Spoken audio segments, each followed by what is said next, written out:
City update ન્યૂઝમાં આપનું સ્વાગત છે। નમસ્કાર દર્શક મિત્રો, સુરત મહાનગરપાલિકાની આગામી ચૂંટણીઓનો ગરમાવો હવે ચરમસીમાએ પહોંચ્યો છે। શહેરના રાજકારણમાં મોટા ફેરફારના સંકેત મળી રહ્યા છે। સુરત શહેર કોંગ્રેસ સમિતિએ આ વખતે વોર્ડ નંબર 9 રાંદેર વિસ્તાર માટે એક યુવા અને જોશીલા ચહેરા પર વિશ્વાસ મૂક્યો છે। હા, અમે વાત કરી રહ્યા છીએ સોહેલ અમીન શેખ દૂધવાલાની। ગામનો છોકરો કામનો છોકરોના સૂત્ર સાથે સોહેલ શેખ હવે રાંદેરના વિકાસ માટે મેદાનમાં ઉતરી ચૂક્યા છે। કોંગ્રેસના દિગ્ગજ નેતાઓના આશીર્વાદ સાથે સોહેલ શેખ રાંદેરની જનતા માટે પરિવર્તનની આશા બનીને આવ્યા છે।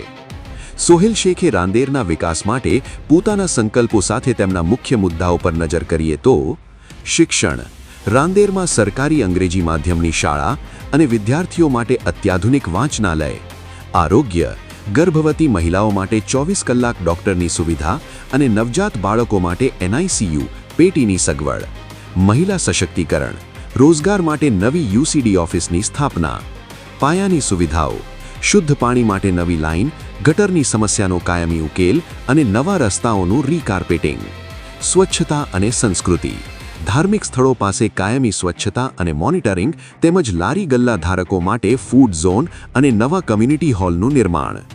રાંદેરના વિકાસ માટે બદલાવ હવે જરૂરી છે।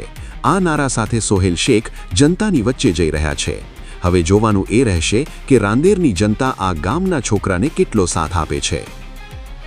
City update news, Sufiyan Mulla. જોડાયેલા રહો, કારણ કે હવે શહેર નહીં સમગ્ર દેશ કહેશે। આ છે સિટી અપડેટ ન્યૂઝ।